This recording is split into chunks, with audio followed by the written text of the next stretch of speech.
Hi friends! ఈరోజు వీడియోలో నేను మీతో సింపుల్‌గా చికెన్ బిర్యానీ ఎలా తయారు చేసుకోవాలో చూపిస్తానండి. నార్మల్ రైస్‌తోనే చికెన్ బిర్యానీని చాలా టేస్టీగా తయారు చేసుకోవచ్చు. అదెలాగో ఇప్పుడు చూద్దాము. పర్ఫెక్ట్‌గా వచ్చేస్తుంది. ఈ చికెన్ బిర్యానీ కోసం ముందుగా మనము చికెన్‌ని మ్యారినేట్ చేసుకోవాలి. నేను ఇక్కడ హాఫ్ కేజీ చికెన్‌ని తీసుకున్నాను. అందులో ఒక టేబుల్ స్పూన్ అల్లం వెల్లుల్లి పేస్ట్, రుచికి సరిపడినంత ఉప్పు, పసుపు, 2 టేబుల్ స్పూన్ల కారం, 1 టేబుల్ స్పూన్ ధనియాల పొడి, అర టేబుల్ స్పూన్ జీలకర్ర పొడిని యాడ్ చేసుకోండి. అలాగే 1 టేబుల్ స్పూన్ వరకు కూడా బిర్యానీ మసాలాని యాడ్ చేసుకోండి. అలాగే అర టేబుల్ స్పూన్ గరం మసాలాని కూడా యాడ్ చేసుకోవాలి. ఇప్పుడు ఇందులో అరకప్పు పెరుగుని యాడ్ చేసుకొని ఇవన్నీ కూడా చికెన్ ముక్కలకి పట్టేటట్టు బాగా మిక్స్ చేసుకోవాలి. ఇలా ముందుగా మనం మిక్స్ చేసుకోవడం వల్ల చికెన్ పీసెస్‌కి ఉప్పు, కారం పట్టి టేస్ట్ చాలా బావుంటుంది. ఇప్పుడు ఇది ఒక 10-15 మినిట్స్ పాటు మ్యారినేట్ చేసుకోండి.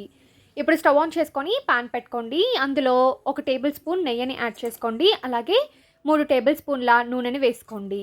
నెయ్యి యాడ్ చేసుకోవడం వల్ల టేస్ట్ చాలా బావుంటుంది. ఇప్పుడు ఇందులో బిర్యానీ దినుసులని యాడ్ చేసుకొని ఫ్రై చేసుకోవాలి.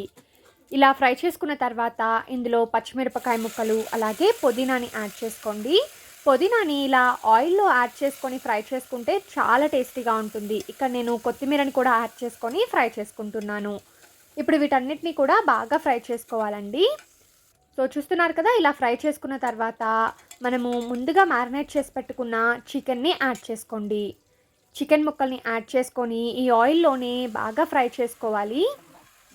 ఇలా కనుక మనం ఫ్రై చేసుకుంటే చికెన్ పీసెస్ చాలా టేస్టీగా ఉంటాయి. ఇప్పుడు నేను ఇందులో బ్రౌన్ ఆనియన్స్‌ని కూడా యాడ్ చేసుకుంటున్నానండి. బ్రౌన్ ఆనియన్స్ యాడ్ చేసుకోవడం వల్ల ఈ చికెన్ బిర్యానీకి మంచి ఫ్లేవర్ వస్తుంది. తప్పకుండా యాడ్ చేసుకోండి. అస్సలు మిస్ చేసుకోవద్దు.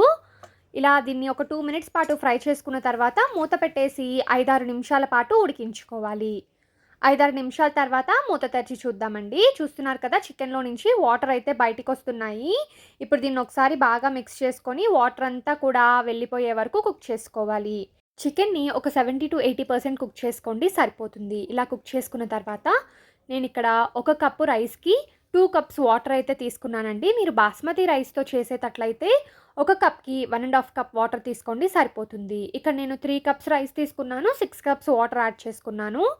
వాటర్‌లో రైస్ యాడ్ చేసుకున్న తర్వాత ఒకసారి బాగా మిక్స్ చేసుకొని ఉప్పు, కారం సరిపోయాయో లేదో చూసుకోండి. సరిపోకపోతే ఈ స్టేజ్‌లో మీరు యాడ్ చేసుకోవచ్చు. ఇప్పుడు ఇందులో నేను బ్రౌన్ ఆనియన్స్ కొంచెం యాడ్ చేసుకుంటున్నాను. అలాగే కొత్తిమీర, పుదీనాని కూడా యాడ్ చేసుకుంటున్నాను. అలాగే ఒక నిమ్మకాయ రసం కనుక మనం పిండుకున్నట్లయితే టేస్ట్ చాలా బావుంటుంది. తప్పకుండా నిమ్మరసంని యాడ్ చేసుకోండి. చాలా మంచి ఫ్లేవర్‌ఫుల్‌గా వచ్చేస్తుంది. ఇప్పుడు మూత పెట్టేసి మంటని లో టు మీడియం ఫ్లేమ్ పెట్టుకొని ఒక 10-12 నిమిషాల పాటు కుక్ చేసుకోండి. మధ్య మధ్యలో లిడ్ ఓపెన్ చేసి కలుపుకుంటూ కుక్ చేసుకోవాలి. నాకైతే ఒక 12 మినిట్స్‌కి కుక్ అయిపోయిందండి. చూస్తున్నారు కదా, నేను మధ్యలో ఇలాగా మిక్స్ చేసుకుంటూ కుక్ చేసుకుంటున్నాను.